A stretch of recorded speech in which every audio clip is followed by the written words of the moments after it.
bienvenue à tous. Mardi 14 janvier, il est 8h10 et ce matin, avec notre grand invité, il va être question de notre rapport aux autres et à la nature. On va s'intéresser à la question écologique, à la place de l'agriculture dans les transitions qui nous attendent. Et à 2 mois des élections municipales, nous nous pencherons sur notre ancrage et sur la notion de territoire. Gilles Herriard-Dubreuil, bonjour. Bonjour. Vous êtes chercheur indépendant, co-initiateur avec Tugdual Derville et Pierre-Yves Gomez du courant pour une écologie humaine. Ce courant publie une revue, elle s'appelle Vers une société de bien commun et vous enseignez la postface. Peut-être avant toute chose que vous nous parliez de ce courant pour une écologie humaine. Écologie humaine, qu'est-ce que ça veut dire ? Dans l'écologie humaine, il y a écologie, c'est-à-dire il y a cette idée que nous sommes en face d'une nature qui est en péril, en danger. Seulement l'écologie voit la question comme protéger la nature de l'homme, comme si l'humain était le problème. Et nous voyons une situation historique dans laquelle l'homme et la nature ont cohabité paisiblement pendant des milliers d'années. Et finalement, c'est une question assez récente, cette question écologique. Et c'est pourquoi nous pensons que tout est lié. C'est-à-dire qu'il faut, pour comprendre la question de l'écologie, il faut remettre l'homme dedans. C'est ce que dit le pape François, d'ailleurs, dans Laudato Si. Tout est lié. Une autre manière de le dire, c'est complexe, c'est-à-dire tissé ensemble. C'est-à-dire que la nature, l'homme, la société et Dieu, tout ça, c'est un tout. Et donc, quand on le dissocie, comme c'est arrivé avec la modernité depuis la Renaissance, on aboutit à une situation, finalement, dans laquelle ces liens sont brisés. Cette complexité ne peut plus être traitée. Et on voit une société individualiste et utilitariste. Et c'est ça l'origine du problème. Donc, la question, c'est pas de sauver la nature de l'influence humaine. La question, c'est reconstruire une relation bienveillante entre la nature, l'homme, la société et Dieu. Alors, je voudrais que nous nous arrêtions un moment sur les incendies en Australie.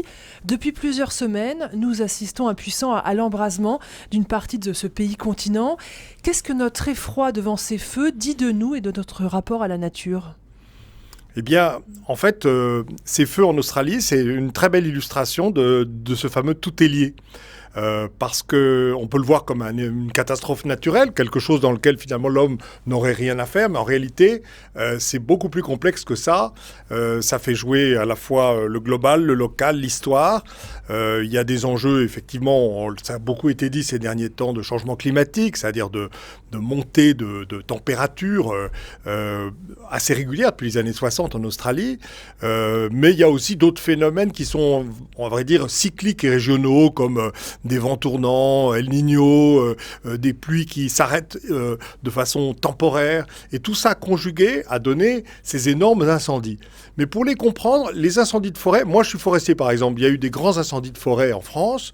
Il y en a eu par exemple dans les années 40, dans les Landes, dans ma région, très gros incendies qui ont emporté 50 000 hectares, il y a eu 80 morts.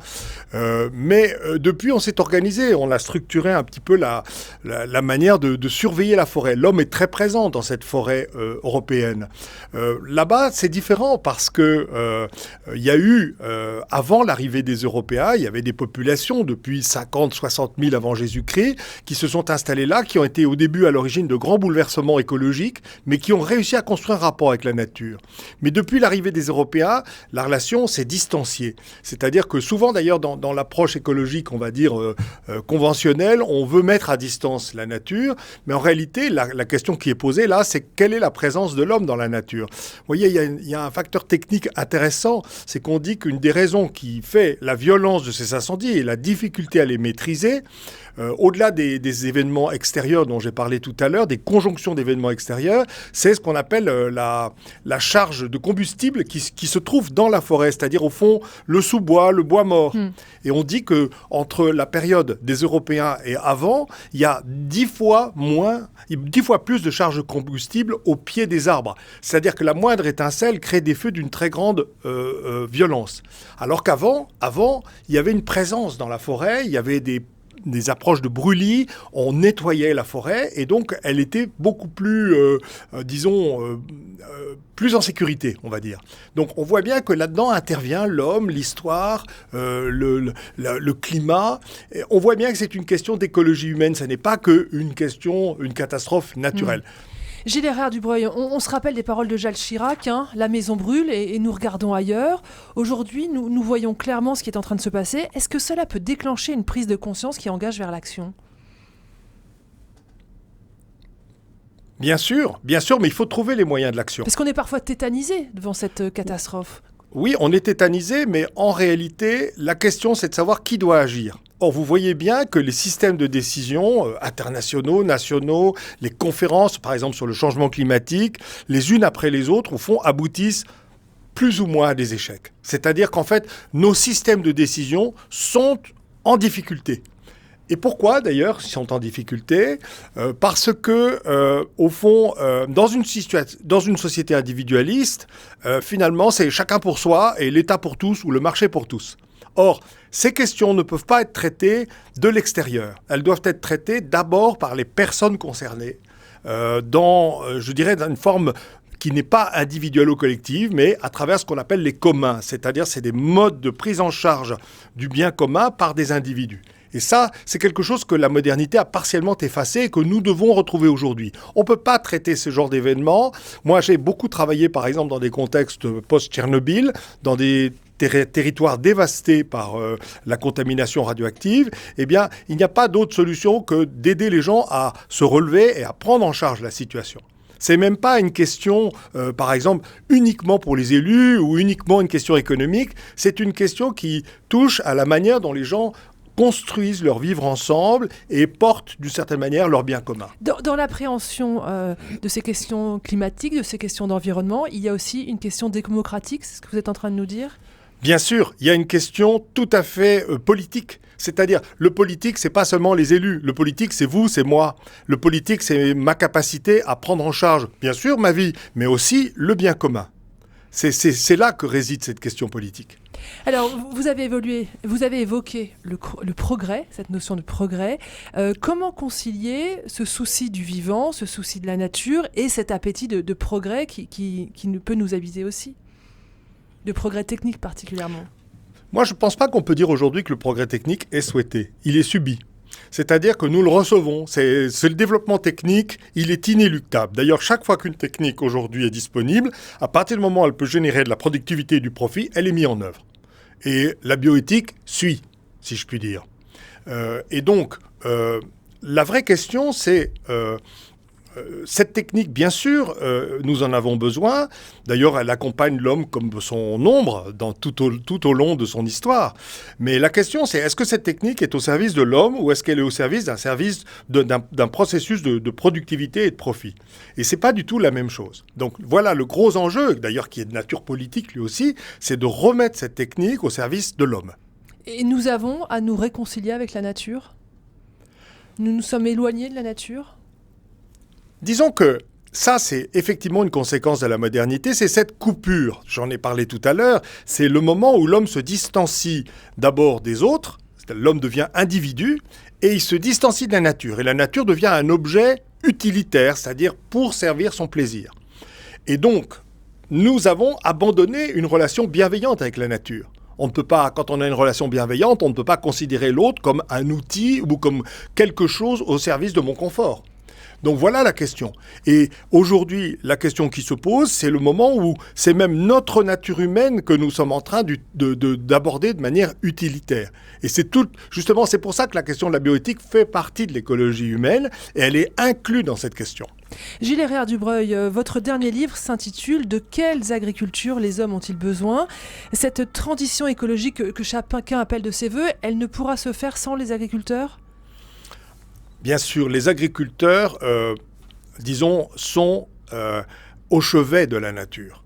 Ils sont ceux qui sont les premiers, ont d'une certaine manière construit ces liens. Je ne parle pas d'une période récente qui a été une période de modernisation de l'agriculture. Je dis récent parce que ça date finalement de la guerre, la dernière guerre. Mais je parle du fait que, effectivement, cette domestication, cette construction d'une maison avec la nature, avec les espèces végétales, avec les espèces animales, ça c'est l'histoire de l'humanité qui font que les agriculteurs sont au cœur de ça. Aujourd'hui, nous devons reconstruire cette relation et finalement, c'est une des choses les plus simples, va consister à aider les agriculteurs à sortir de cette espèce de impasse dans laquelle ils ont été enfermés, parce que d'une certaine manière, ils n'ont pas forcément choisi cette voie. Mais aujourd'hui, ils ont à retrouver une nouvelle harmonie, et nous avec eux. C'est un monde en profonde souffrance, le monde agricole aujourd'hui en France. C'est un monde en profonde souffrance. Il y a, vous le savez, presque un suicide par jour, beaucoup d'inquiétudes. Je crois que les agriculteurs ont été poussés là-dedans, qu'ils le veuillent ou non. On leur a fait miroiter des perspectives qui ne sont pas au rendez-vous. Et je crois que c'est un paradigme de la modernité. C'est ce qui s'est passé dans l'agriculture, s'est passé dans énormément de domaines différents. Et aujourd'hui, on pourrait dire, les agriculteurs sont les dindons de la farce. Et comment on les aide à retrouver confiance en eux, à retrouver le plaisir du métier ? Eh bien, écoutez, quand on regarde ce qui se passe, on s'aperçoit que l'agriculture est en train de changer complètement de visage, positivement cette fois-ci. Il y a 10 ou 15 ans, ça ennuyait tout le monde, l'agriculture. Aujourd'hui, ça fascine énormément de jeunes. Ça devient presque tendance, c'est ça ? Ça devient totalement tendance. Mais peut-être une certaine forme d'agriculture devient tendance. Bien sûr, une certaine forme d'agriculture, c'est-à-dire une agriculture qui est rouverte je dirais, à l'incertain, au possible. C'est pas une agriculture mécanique. C'est pas une agriculture industrielle, c'est une agriculture relation avec la nature. Il y a un exemple, c'est la permaculture par exemple. La permaculture, vous voyez, c'est le moment où on cesse de considérer qu'un sol c'est un substrat chimique pour commencer à voir qu'en réalité c'est une forme d'être vivant.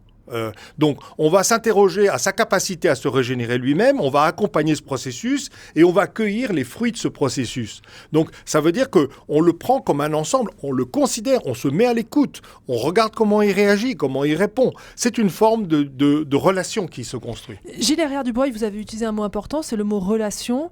Nous avons à être en relation avec la nature, avec les uns envers les autres. C'est ça la clé pour changer ? Bien sûr, c'est la reconstruction de ces liens. Tout à l'heure, j'ai parlé du fameux tout est lié de François. J'ai parlé aussi de la complexité. La modernité, elle a cassé ces liens. Et notre travail aujourd'hui, c'est de reconstruire tous ces liens à tous les niveaux. Voilà. Et je pense que pour ça, les élus ne peuvent pas faire ça seuls. Je crois que l'unité de base pour reconstruire ces liens, c'est le territoire. C'est pour ça que dans l'écologie humaine, nous nous intéressons très directement. Qu'est-ce que vous entendez par territoire ? Là, dans 2 mois, ce sont les élections municipales. L'unité de base, c'est la commune ou c'est plus large que ça ? Quand vous parlez de territoire, de quoi est-ce que vous parlez ? Alors, quand vous parlez de commune, c'est une partie du territoire. Mais quand je parle de territoire, on va dire ça peut être des bassins de vie, vous voyez, ou ça peut être des bassins d'activité, ou c'est quelque chose qui fait qu'il y a une unité. Moi, tout à l'heure, j'ai parlé des Landes. La forêt des Landes, c'est sur 2 départements, la Gironde et les Landes. Ce n'est pas que dans un seul. C'est même, en plus, encore à l'est. Donc, en fait, la question, c'est là où les hommes vivent. C'est ça, le territoire. Et c'est la rencontre d'une géographie et d'une affinité qui fait que j'aime mon territoire et que pendant des siècles, on a bâti des éléments de ce territoire, des cultures, des produits, des formes de vie, des formes de relations. Et donc, c'est tout ça qui est à reconstruire. Un territoire, c'est pas seulement une unité de production dans un système mondial de production. Et comment on fait pour retravailler cet ancrage territorial ? Ça passe par quoi ? Ça passe d'abord par les personnes, les communautés, des gens de bonne volonté, des initiatives. Et vous voyez, nous organisons un séminaire à Paris très bientôt, 22 et 23 mars, qui s'appelle Territoire vivant et dont l'objectif, c'est précisément de montrer toutes sortes d'initiatives, comme par exemple, on pourrait dire une initiative à Saint-Étienne qui s'appelle la fabuleuse cantine, où on fait travailler ensemble des agriculteurs, des commerçants, on accueille des chômeurs, on accueille des gens de bas revenus, on accueille aussi des étudiants. Et tout ça, on recrée de la convivialité. Vous avez par exemple une initiative comme les Orgues de Charolles, par exemple. Une personne qui a réussi à ressusciter sa communauté autour d'un projet de musique et de construction d'un orgue baroque aujourd'hui. Hein. C'est pas il y a 200 ans. Hein. Vous avez plein d'exemples de genre. Vous avez des gens qui reconstruisent par exemple des béguinages, c'est-à-dire des formes, disons, de vie pour des personnes âgées, mais dans des conditions qui font qu'ils ne sont pas des produits d'un système ou d'une EHPAD. C'est à partir de tous ces micro-projets dont vous venez de nous parler qu'on peut reconstruire un projet collectif ? Tout à fait. Alors, c'est pas uniquement la logique de la vitrine, mettre plein de petits projets, c'est aussi que dans un territoire, il y ait une dynamique qui naisse et qu'il y ait quelque chose de l'ordre d'une prise en charge du bien commun. Vous voyez, c'est une forme de maturité politique ou de changement qui fait que on ne se dit pas uniquement moi je suis en charge de moi-même et puis le reste, les autres s'en occupent, ou l'État ou le marché. Ça veut dire que je suis conscient du fait que s'il y a quelque chose qui vaut la peine d'être vécu ici, cette chose, il va falloir que je puisse la partager avec d'autres, y veiller, la soigner et le transmettre. Voilà. Le souci de l'autre, comme le souci de la nature. Bien sûr, le souci de l'autre, le souci de la nature et le souci de soi-même aussi, parce que je crois que c'est François qui dit avec des cœurs brisés en 1000 morceaux, on n'arrivera pas beaucoup à reconstruire finalement l'unité. Parce que finalement, nous-mêmes, à l'intérieur de nous-mêmes, nous sommes coupés en morceaux, nous sommes coupés dans nos fonctions de professionnels, de pères, Donc il faut retrouver l'unité. Il faut retrouver cette unité, c'est un élément fondamental. Gilles Herrière-Dubreuil, merci beaucoup. Je rappelle la revue de votre courant pour une écologie humaine, ça s'appelle Vers une société de bien commun, on la trouve en librairie. Et puis ce colloque, Un territoire vivant, c'est le 22 et 23 mars prochain. Merci beaucoup.